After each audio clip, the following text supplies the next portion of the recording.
ഔദ്യോഗിക പ്രഖ്യാപനമില്ലാതെയാണ് എണ്ണക്കമ്പനികൾ പാചകവാതക വില കുത്തനെ കൂട്ടിയത്. ഗാർഹിക സിലിണ്ടറിന് 230 രൂപ വർദ്ധിച്ച് 1293 രൂപ 50 പൈസ നൽകണം.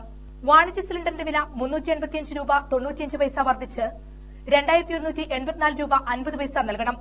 ആധാറുമായി ബന്ധിപ്പിച്ചവർക്ക് സംസ്ഥാന സർക്കാർ ഈടാക്കുന്ന 5% നികുതി ഒഴികെ സബ്സിഡിയായി 786 രൂപ ലഭിക്കുമെന്ന് BPCL അറിയിച്ചു.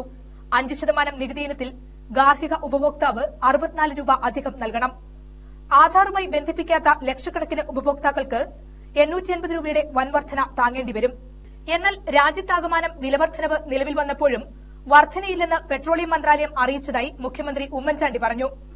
യാതൊരുവിധ വർധനവും വരുത്തിയിട്ടില്ല എന്നാണ് വകുപ്പ് മന്ത്രി ശ്രീ വീരപ്പ മൊയ്ലി വ്യക്തമായിട്ട് എനിക്ക് തന്ന മറുപടി. പാചകവാതക സബ്സിഡിക്ക് ആധാർ നിർബന്ധമാക്കുന്ന കാലാവധി 2 മാസം കൂടി നീട്ടി നൽകിയതായും പെട്രോളിയം മന്ത്രി വീരപ്പ മൊയ്ലി അറിയിച്ചതായി മുഖ്യമന്ത്രി പറഞ്ഞു. 2 മാസത്തേക്ക് കേരളത്തിൽ ഇന്നു മുതൽ നടപ്പിലാക്കാനിരുന്ന ആ സിസ്റ്റം അത് നീട്ടിവെക്കാൻ തീരുമാനിച്ചു. ഇത് യൂണിയൻ ക്യാബിനറ്റിന്റെ തീരുമാനമാണ്. അദ്ദേഹത്തിന് മാത്രം തിരുത്താൻ അവകാശമില്ല. എന്നാലും നമ്മുടെ നിർബന്ധപൂർവമായ ആവശ്യം അംഗീകരിച്ചുകൊണ്ട് അദ്ദേഹം കമ്പനികൾക്ക് നിർദ്ദേശം കൊടുത്തു. അടുത്ത ക്യാബിനറ്റിൽ അദ്ദേഹം അത് റാറ്റിഫൈ ചെയ്ത് മേടിക്കും.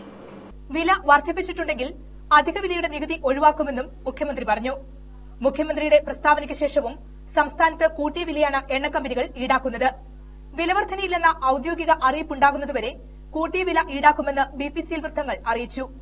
Justina Thomas, Kochi, India vision.